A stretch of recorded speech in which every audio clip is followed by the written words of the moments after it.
कैसे हो मेरे प्यारे प्यारे बच्चों। मैंने जो निपुण की वर्कशीट की है, वर्कशीट 1, वर्कशीट 2 और आज मैं वर्कशीट 3 करने वाली हूँ। यानी वीक 1 वीक 2 हो चुकी है, आज कर रही हूँ मैं वीक 3 डे 1। तो बच्चों, आपने वीक 1 की डे 1 डे 2, वीक 2 की डे 1 डे 2 कर ली होगी। तो आज हम वीक 3 की कर रहे हैं, डे 1 की वर्कशीट। अगर आपने वो वर्कशीट नहीं देखी है तो आप प्लीज़ देख लेना और अपनी वर्कशीट जो आपने भर रखी है उसके साथ मैच कर लेना, चेक कर लेना। मैं क्लास में ही पढ़ा रही हूँ, ये सोचकर आप मेरा ये वीडियो देखो। ठीक है बच्चों, तो आगे बढ़ते हैं वीक 3 डे 1 की वर्कशीट करते हुए। बच्चों, वीक 3 डे 1 की वर्कशीट करा रही हूँ मैं आज हिंदी की, और हमारी वर्कशीट का विषय है खाने की छुट्टी। तो चलो पढ़ते हैं। और ये है कविता, सुनते भी हैं, सुनाते भी हैं और पढ़ते भी हैं। तो आप मेरे साथ पढ़ो या मेरे द्वारा सुनाई गई कविता को ध्यान से सुनो, ठीक है। खाने की छुट्टी का घंटा टन टन टन टन बोला, सब बच्चों ने अपना डिब्बा झटपट झटपट खोला। दीदी बोली रुको रुको, सब सुन लो मेरी बात, खाना खाने से पहले जाकर सब धोकर आओ हाथ। मुन्नी के नाखून बड़े हैं, मैल फंसी है उनमें, यही मैल जाएगी अंदर खाने के ही संग में। मक्खी देखो बैठ न पाए इस खाने के ऊपर, गंदे गंदे पैरों से ये बैठेगी रोटी पर। खाना खाकर तुम अपने डिब्बों को धो लेना, अपने हाथों को धोकर तुम कुल्ला भी कर लेना। तो बच्चों, ये कविता जो है आपको अच्छे से समझ में आई, जो भी मैंने बोला। चलो, अगर आपको समझ में आ रही है तो इन सवालों के जवाब दीजिए। हाथ धोने के लिए किसने कहा? तो बच्चों ने इसका उत्तर बोल दिया है दीदी। जी हाँ, दीदी ने बोला। हाथ कब कब धोने चाहिए? हाथ खाना खाने से पहले धोने चाहिए और खाना खाने के बाद भी हाथ धोने चाहिए। बिना हाथ धोए खाना खाने से क्या हो सकता है? बिना हाथ धोए खाना खाने से जो मैल है नाखूनों का वो खाने में जा सकता है और जिससे हम बीमार पड़ सकते हैं। ठीक है। नाखून काटना क्यों ज़रूरी है?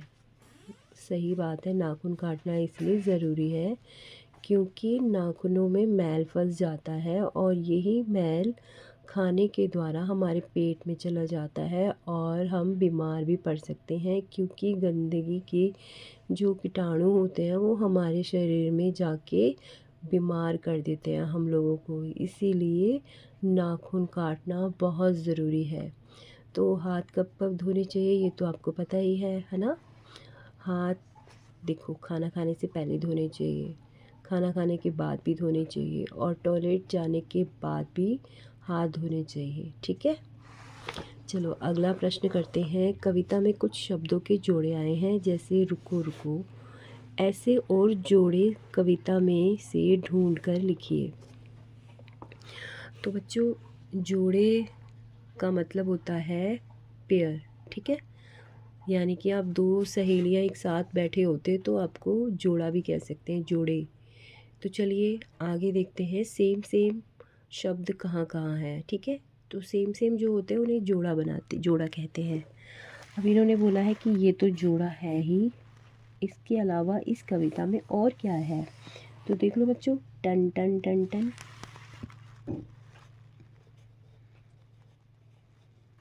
टन टन टन टन। और क्या है? झटपट झटपट।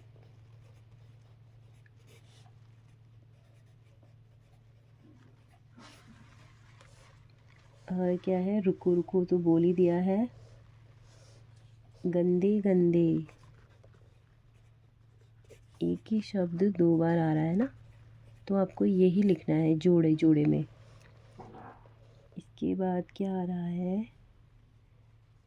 गंदे गंदे हो गया, खाना खाकर, ये नहीं हो सकता जोड़े जैसा। झटपट झटपट भी हो गया। चलो ये रुको रुको भी लिख सकते हैं, रुको रुको। तो इस प्रकार हमने कविता में से ये जोड़े ढूंढ लिए। ठीक है, तो देखा बच्चों आपने, कविता में से हमने ऐसे जोड़े कविता में से हमने ढूंढ के लिख लिए, जैसे टन टन टन टन, टन टन टन टन, झट झटपट झटपट, झटपट झटपट, गंदे गंदे, देखो यहाँ पे लिखा हुआ है गंदे गंदे। और रुको रुको, ये तो पहले से ही लिखा हुआ है, लेकिन यहाँ पर भी लिखा हुआ है, इस कविता से ही लिया गया है ये शब्द, ये रहा रुको रुको। ठीक है, यही हमें लिखना है। तो बच्चों कविता में कुछ जो शब्दों के जोड़े आए हैं वो हमने ढूंढ कर लिख दिए हैं। आप बच्चों अपनी किताब में ऐसे ही लिख रहे हो ना, और अगर आपने नहीं लिखा है तो इसे लिख लो अपनी किताब में, और अगर आपने सेम लिखा है तो आपने बिल्कुल सही लिखा है। चलिए आगे बढ़ते हैं। अगला प्रश्न है, कविता में कुछ ऐसे शब्द आए हैं जिनमें एक वर्ण का प्रयोग एक से अधिक बार हुआ है। जी हाँ, जैसे छुट्टी, इस शब्द में ट वर्ण का प्रयोग एक से अधिक बार हुआ है। कविता में ऐसे और शब्द लिखिए। जी हाँ, छुट्टी ऐसे लिखा है ना, तो ऐसा कौन सा शब्द है जो 2 बार आया है? तो चलो देखते हैं। पहली लाइन में छुट्टी है, दूसरी लाइन में डिब्बा, तो डिब्बा है, डिब्बा लिखते हैं।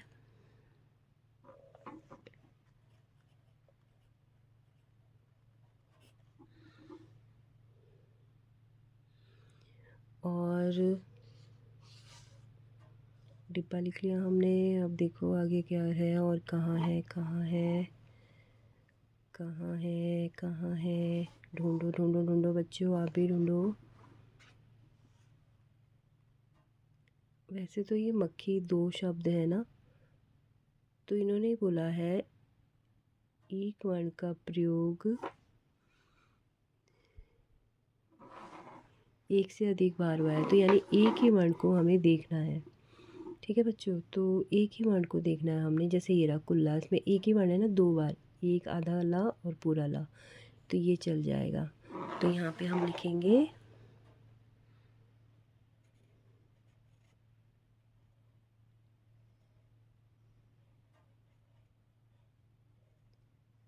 कुल्ला। ठीक है, एक और शब्द होना चाहिए क्योंकि इसमें 3 दे रखे हैं, छुट्टी, डिब्बा, कुल्ला।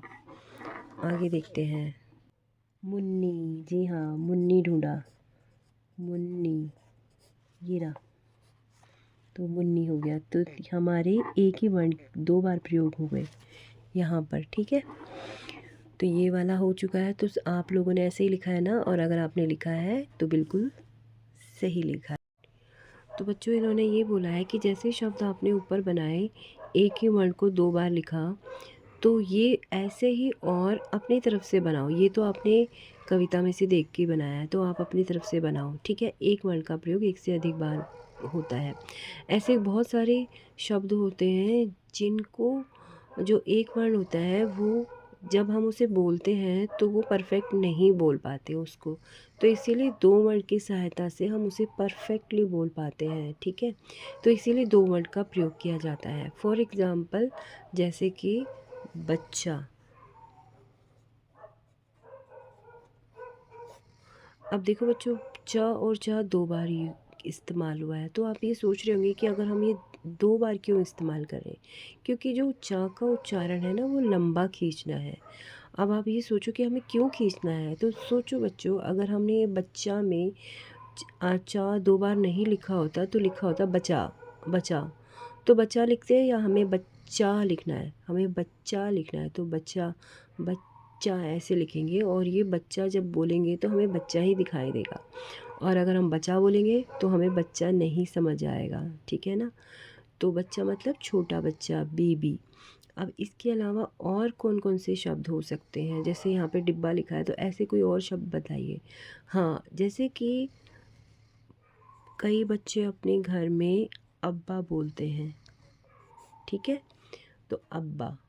ठीक है, अब्बा यानी अब अगर हम ये बा हटा दें तो अबा हो जाएगा। अबा अबा जो है परफेक्ट नहीं लग रहा है, इसीलिए अब्बा यानी हमने जोर देकर बा को लंबा बोला तो ये बिल्कुल सही हुआ, सही उच्चारण हुआ। ठीक है, अब्बा। और इसके अलावा और भी बहुत सारे शब्द हैं, जैसे चक्की। चक्की तो जहाँ पे आटा पीसते हैं, मतलब गेहूँ पीसते हैं आटा बनाने के लिए, वो उसे कहते हैं चक्की। और बच्चों, आप चप्पल भी तो पहनते हो ना, तो इसमें भी दो पाँव होते हैं, एक आधा पाँव और एक पूरा पाँव। चप्पल तो यानी एक वर्ण नहीं, दो वर्ण का इस्तेमाल हो रहा है, प्रयोग हो रहा है, तब जाके हमारा एक शब्द परफेक्ट बना। चप्पल, चक्की, अब्बा, बच्चा। और इसके अलावा एक और भी बना सकते हैं, जैसे कि यहाँ पे जगह है तो हम लिख सकते हैं मक्का। आजकल मक्का मिल रहा है ना, तो मक्का। ठीक है ना, मक्का का आटा भी होता है और मक्का लोग भून कर भी गरम वैसे भून के भी खाते हैं।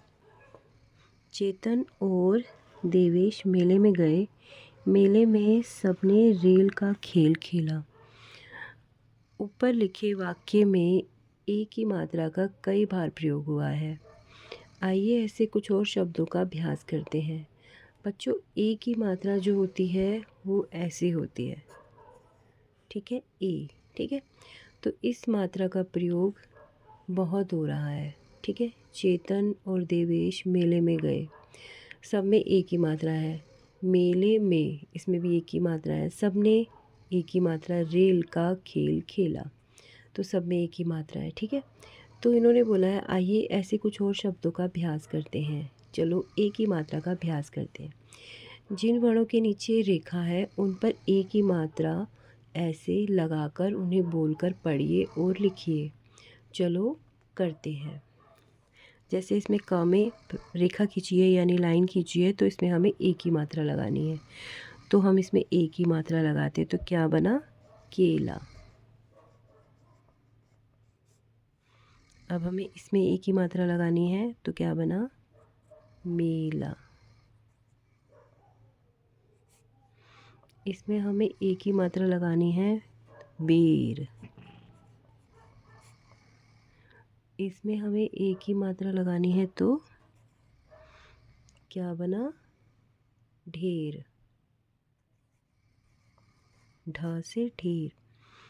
इसमें हमें एक ही मात्रा लगानी है तो बना बेला। इसमें हमें एक ही मात्रा लगानी है म में, तो क्या बना? मेमना। अब द में हमें एक ही मात्रा लगानी है तो क्या बना? देखना। ठीक है, ख में हमें लाइन, ख के नीचे रेखा है तो इसके ऊपर हमें लाइन मात्रा डालनी है एक ही, तो बन गया खेलना। ठीक है, अब यहाँ पे बा में एक ही मात्रा लगानी है तो बन गया बेलन। ठीक है बच्चों, तो हमने सब में एक ही मात्रा लगा दी और पढ़ भी लिया। जैसे कि पहला केला, मेला। मेरे साथ पढ़ो बच्चों, केला, मेला, बेर, ढेर, बेला, मेमना, देखना, खेलना और बेलन। तो बच्चों, इसमें मात्रा लगी हुई है, दिख नहीं रही होगी। ठीक है, अब इन्होंने अगले प्रश्न किया है, अब इन शब्दों में से किसी एक का चित्र बनाइए। ठीक है, हमें इतने सारे शब्द हैं, अब हमारी चॉइस है कि हमें एक का चित्र बनाना है। तो मैं केले का बना सकती हूँ, तो मैं केले का बनाती हूँ।